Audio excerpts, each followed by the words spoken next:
Hey everyone, how's it going? Forrest here, again with another installment of my complete analysis of all of J.S. Bach's chorale harmonizations. Today we're looking at Wer Gott, vertraut, wohl, gebaut, which translates to he who trusts in God has built well. This is a very straightforward chorale. It is a two-pager, but there really isn't anything remarkable about this chorale in terms of deviations from Bach's typical harmonic language. So this should be a breeze. We're just going to hop right into the analysis. So we have one sharp in the key signature. We start on G major and we end on G major. So I reckon we are in the key of G major here. Passing seventh on the bass before we get E, B, E, and G, which is our sixth chord, E minor. G is a chord tone, so we don't need to mark it. This is our five chord here, D, D, F sharp, and A. It's very common to give 4-3 suspensions over root position dominant triads like this with this G here, and then we get an imperfect authentic cadence at the end of the phrase with G major, G, D, G, and B, tonic triad root position. Next phrase takes us to D. Well, we don't move to the key of D major, but the phrase ends with a D major chord. It's a half cadence. We start the phrase off with G major, G, D, G, and B, and then so we don't need to reanalyze because it's another tonic triad, and then we get A, C, F sharp, and C. You could analyze this as a 2-7 chord, but I think actually what's happening here is this is a passing sort of F sharp diminished chord that bridges two similar tonic triads. We see this pattern all the time in Bach's chorale writing. B, D, G, and B. It's our tonic triad in first inversion. 1-7-6-1-6, or the retrograde is a very common progression. Passing tone in the bass, and then we get D major, D, D, F sharp, and A. Another 4-3 suspension over our dominant triad. Next phrase is also in the key of G major in my opinion, but there is some ambiguity when it comes to the cadence. I think you could make an argument that the cadence is in the key of D major, but it feels like this A wants to resolve down to G, so this feels like almost like a tonicized half cadence rather than a modulation to the key of D major, but I think it's really 6 of one, half dozen of the other in this case, and really both viewpoints are accurate. So we start the phrase off with another 5 chord, D, D, F sharp, and A, passing seventh in the tenor, E, B, E, and G. Here we get a 9/8 suspension over a 6 chord here, which is kind of interesting. It's much more common to get 9/8 suspensions over tonic triads, but it's kind of interesting to see it over a 6 chord. We then get F sharp, A, D, and A. This E is a 7-6 suspension over the bass. That would be D major over F sharp, and then we get our tonic triad in root position, G major, G, G, D, and B. This A is a 9/8 suspension over the bass. We then get D major, D, F sharp, D, and A. Another 4-3 suspension over our dominant here, and then we get E minor again, or more specifically E minor 7, E, G, D, and G. 6-7 chord, another deceptive progression. B is a chord tone, so we don't have to mark it. And then we get E, A, C sharp, and G, which would be A7 over E. That would be 5-4-3 of 5, because A is the dominant of D, which is our dominant. G is a passing seventh, but the seventh is part of the chord in this case. And then we cadence on D major, D, F sharp, D, and A, which is our 5 chord. If you're analyzing this in the key of D major, this would be 2-7-5-4-3, 1, as opposed to 6-7-5-4-3 of 5-5. But moving to the next phrase, we conclude the A section here with a perfect authentic cadence in the key of G major. We start off with D major again, just inverted, F sharp, D, D, and A. So we'll just change the figured bass.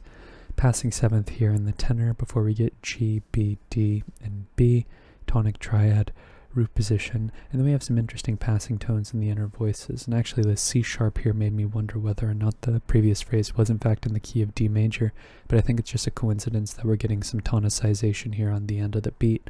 This gives us G, C sharp, E, and B, which is C sharp minor 7 flat 5, over G, another 4-3 chord, 7-4-3 of 5, because C sharp's the leading tone to D, and all we're doing is tonicizing D here, which is still our 5 chord. The C gets naturalized on the next beat anyways, so D, D, F sharp, and A. That's our 5 chord. And on the next beat we get another deceptive progression. This has become kind of a commonplace progression in this chorale. We have E, B, E, and G with the 9/8 suspension, just like we had in the previous phrase. Where was it? Right here, the 9/8 suspension. This is our 6 chord, and then we get B, B, D, and G, which is our tonic triad in first inversion. And this next progression here we're going to see pop up a couple of times in the chorale, so tuck it away into your brain and see when the progression pops up later in this chorale. It happens a couple of times. We have C, A, E, and G, which is A minor 7 over C. We know that Bach loves 2-6-5 chords, especially in cadential contexts. We then get D, A, D, and F sharp, which is our 5 chord, D major, passing tone in the tenor, and then C is this lone pitch that gets its own point in the measure because the rest of the voices are static, but it does technically turn the chord into a 5-7 chord here. Actually doesn't have a 5th, so maybe we could be a little bit more precise with the figured bass. And then we cadence on G major, G, B, D, and G, tonic triad root position. Okay, next phrase ends in a half cadence, still in the key of G major, no modulations yet, which is kind of rare. We have G, D, G, and B, which is our tonic triad again, no need to reanalyze. Passing 7th in the bass, and then we get E, E, G, and C, which is C major over E, it's 4-6. Then we have some non-chord tones on the end of the beat. Let's see what happens here. We have F sharp, D, A, and C, which is D7 over F sharp, 5-6-5, and that takes us to our tonic triad, G major, G, D, G, and B with the 9/8 suspension over the bass, and then we end the phrase with D major. G is a 4-3 suspension, E is a little enclosure here, but the whole chord is basically D, D, F sharp, and A. And next phrase is where we get our first key outside of the key of G major. We go to E minor, and we get another half cadence, and I do think this is a direct modulation.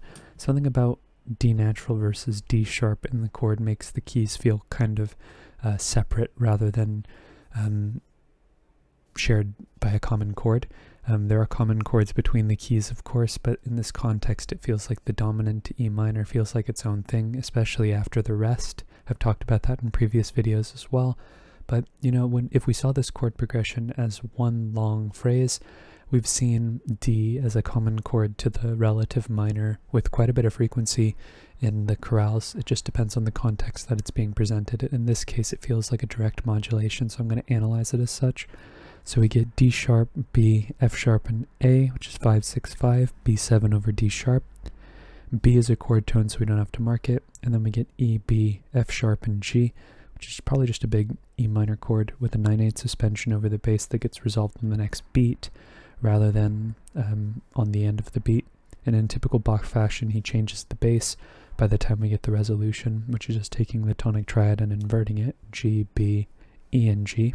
So no need to reiterate the Roman numeral. Passing tone in the bass again, and then we get a 5 chord, B major.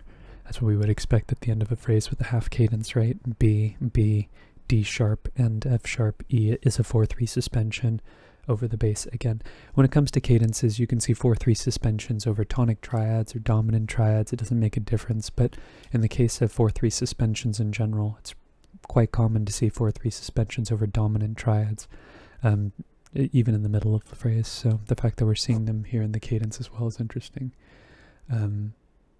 Next phrase stays in the key of E minor. I'm just going to move my notes real quick so I could see the second page as well. And we end in a perfect authentic cadence that I'll write once we get to that part of the page. But we start the phrase with another 5 chord, D sharp, B, F sharp, and F sharp, which is just taking our 5 chord and inverting it. No need to reiterate the Roman numeral. Passing 7th in the tenor, and then we get another E minor chord, E, G, B, and G, which is our tonic. And then here on the end of the beat, C is a non-chord tone, E is a chord tone, so maybe there is a bit of a subdivided chord progression here. This turns it into C major over E, which is 6/6. With chord progressions that are a third apart, really it feels kind of like a chord progression to me because two voices are moving, but because the chords share two notes in common, even if two voices move, unless they're both moving to the new note, it's always going to share more notes in common than it doesn't. And if you've heard what I've said about chord progressions in general, I feel like at least two voices need to move in order to constitute a chord progression. But are two voices really moving if it's just moving to another tone that is already a chord tone?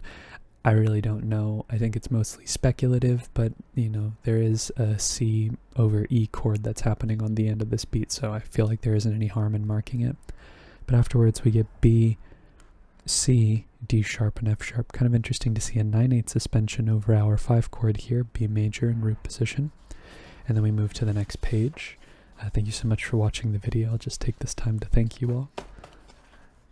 And we go to C, A, E, and E. I do feel like this B here is a 7/6 suspension over the bass. You could analyze it as a 6/7 chord, but I really think this is a 4/6 chord, but really that's just splitting hairs if you are trying to argue one point or the other. I think they're both accurate descriptors, and they both articulate the fact that they're achieving a similar function, which is probably some type of predominant chord or setting up for a cadence. Maybe not exactly, but we are going to see that chord progression that I asked you to tuck away for later. We have G, G, B, and E, E minor over G, which is 1/6. And we have some passing tones on the end of the beat, or sorry, actually we only have one passing tone. We have an anticipation and a neighbor tone, which leaves us with F sharp minor 7 flat 5 over A, F sharp, C, and E, which is 2/6/5. And then we get a 5 chord afterwards, B, F sharp, B, and D sharp, passing tone in the tenor, and then we get B, A, B, and D sharp, which is just taking the chord and adding the 7th, but remember there's no 5th there. And then we get a perfect authentic cadence at the end of the phrase with E minor, E, G, B, and E. Tonic triad root position. Alright, for the rest of the chorale, I'm fairly convinced that we are in the key of G major for the rest of it. Just by scanning over the chorale, I don't see any accidentals or anything that might imply a different key, so I think this E minor chord here, E, G, B, and G, is both E minor in the key of E minor, so we don't have to reanalyze there, but it's also our 6th chord in the key of G major. We have some passing tones in the inner voices here as well, E, A, C, and G, which is A minor 7 over E, which is a 2/4/3 chord. It's kind of an interesting progression here because technically speaking this would be like a 2-to-1 progression, B, B, D, and G, but I think because it's subdivided, it's really not the same as seeing 2 go to 1 on 2 consecutive harmonic rhythmic beats. All in all, I wouldn't put too much, take it with a grain of salt. I've talked a lot about 2-to-1 progressions in Bach's music. We very seldom see root position 2 to root position 1 chords. These are inverted. The bass movement isn't like adjacent from one to the next, and it's a subdivided chord. I think really this 2 chord is more incidental than anything else, but coincidentally 6 does want to go to 2, so maybe it's just a byproduct of the voices moving in that way. Who knows? Regardless, we get some non-chord tones on the end of this beat as well, which leave us with another 2 chord. We have C, A, E, and G, which is a progression similar to the one we just saw. Like I said, we would see this progression a handful of times in this chorale. This is A minor 7 over C. We know that Bach loves 2/6/5 chords, especially in cadential contexts, just like we saw it here. And then we get D major, D, A, D, and F sharp, which is our 5 chord, passing tone in the tenor, and then we get this little anticipational, I think it's anticipatory, and we get an anticipation here, which is anticipating the 7th over our,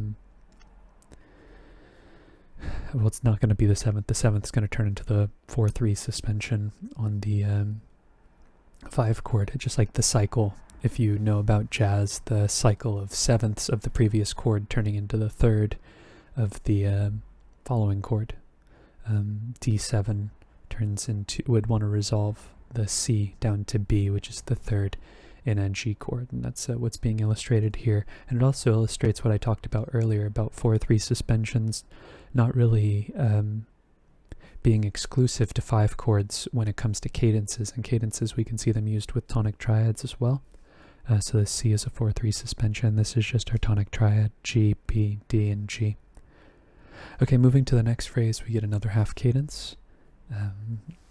I said that as if we had a previous half cadence. No, we've just seen half cadences in this chorale earlier in this chorale. We start the phrase off with G, D, G, and B, which is another tonic triad in root position. And then this E kind of turns it into like an E minor chord a little bit, but I don't really think that's worth analyzing. It's only one voice moving anyways. And then we get G, E, A, and C, which is A minor 7 over G. A 4/2 chord. It's always interesting to see how 4/2 chords resolve, especially as of recent, because we've been seeing quite a few irregular 4/2 resolutions where Bach takes the typical 2 criteria that we expect a 4/2 chord to adhere by when it's resolving, and disregard one or both of the criteria. So here we see the bass resolving down by step, and the roots are a fifth apart downwards, so it is adhering to both criteria. We would expect 2/4/2 to resolve to 5/6 or 5/6/5, and that's what's exactly happening here. We have F sharp, D, A, and C, 5/6/5. It doesn't really matter if the 7th is in the chord, it just so happens that the 7th and the 3rd are shared between the 2 chords. It doesn't necessarily have to be that relationship, but I think, ipso facto, it turns into that relationship between the 7th and the 3rd between chords that are a fifth apart. But regardless, that would resolve to a tonic triad like we would expect.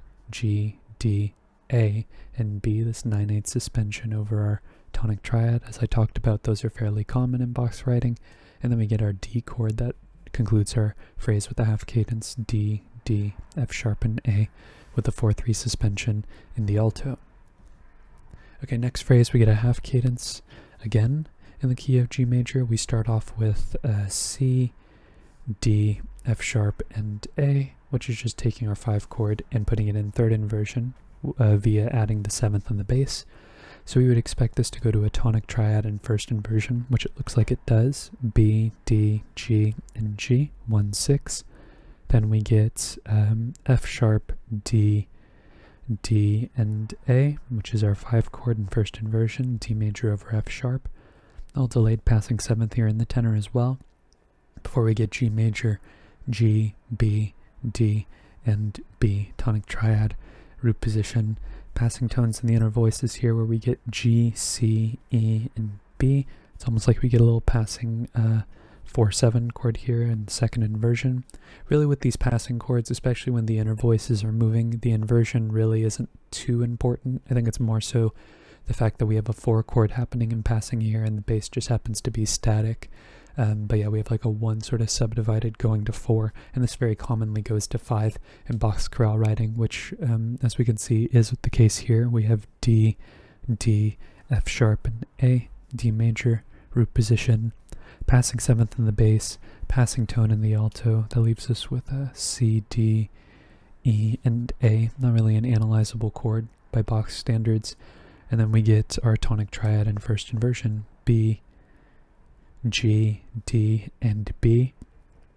Sorry, B, G, D, and G, which is our, like I said, tonic triad in 1st inversion. A is a passing tone, A is a passing tone, C is a neighbor tone here. Gives us kind of like a passing 2/7 chord, but the chord's not fully spelled, so I'm just going to mark these as non-chord tones. You could analyze this as a 2/7 chord with an incomplete spelling if you wanted to. That'd be totally accurate. I just tend to avoid analyzing chords that are subdivided, that are incompletely spelled, just because they're not on the harmonic rhythm, and it's just consistent with the way that I've analyzed. But that's one of the great things about videos, is that I can talk about it without it having to make it onto the page. But afterwards we get our tonic triad again. We have G, B, D, and G. That's just taking our tonic triad and putting it in root position again. No need to reanalyze. A little neighbor tone here with C, a little passing tone here with E. Those are both known chord tones. And actually, it does give us kind of a... Nah, am I going to analyze that? We have C for a very brief moment. I guess you could kind of analyze this as a 4-6-4 chord very, very briefly, but I wouldn't put a ton of stake in that chord just due to the nature that it's so short. I think maybe even make more sense. I'll leave it there just for the sake of highlighting the fact that we do get that little neighboring C there, but I don't think it's a big deal. But afterwards we get our 5 chord like we would expect at the end of a phrase with a half cadence: D, A, F sharp, and A, D major. And our last phrase, of course, takes us back to the sort of tonic as the ending, perfect authentic cadence. We start the phrase off with D major again. It's just inverted, F sharp, D, A, and A. No need to reiterate the Roman numeral. Then we get our tonic again, G, D, G, and B, with a 9/8 suspension over the melody. And then we get D, D, G, and A, 4/3 suspension over our dominant triad. This motion here that we're seeing in the alto doesn't have to be in the alto, it could be in the tenor too, but this 9/8 suspension turning into a 4/3 suspension, 1 going to 5, is a very common progression in Bach and a very common, syncopation. It's very common to see that in Bach's writing. And then we get E, B, F sharp, and G. This kind of interesting 9/8 suspension over our 6 chord here, E minor.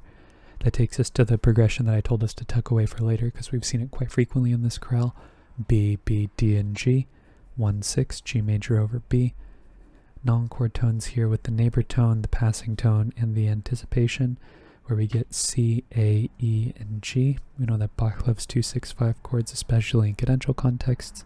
We then get D, A, D, and F sharp, which is our 5 chord, D major, passing tone here in the tenor, and then we get the incomplete spelling of the 7 chord here, D, C, D, and F sharp, and then we get our tonic triad in root position, G major, G, B, D, and G, root position. Tonic triad, like we would typically expect in Bach's final cadence in a chorale. And that's today's analysis. Very straightforward. I know this is a 2-pager, but it was a very short chorale because actually content-wise it was a chorale on the lengthier side, but in terms of chord progressions it was very straightforward, not a lot of room for interpretation. Really no takeaways from this chorale, honestly. I think it was so straightforward that this would be a great chorale to give someone to analyze, just if they were new to Roman numeral analysis. It's mostly diatonic harmony, and there's just enough non-chord tones and counterpoint to make them think critically if they're already aware of things like suspensions and, just the normative harmonic language that you would expect someone like Bach to write with at this time. So I think I'm going to cap the video off on that thought. If you're interested in following me along on the journey to analyze all of Bach's chorale harmonizations, feel free to subscribe to the channel. You can hit the notification icon and like the video as well if you enjoyed the content. Thank you so much for watching the video and supporting the channel by doing so. I look forward to tomorrow's analysis, and I hope you take care.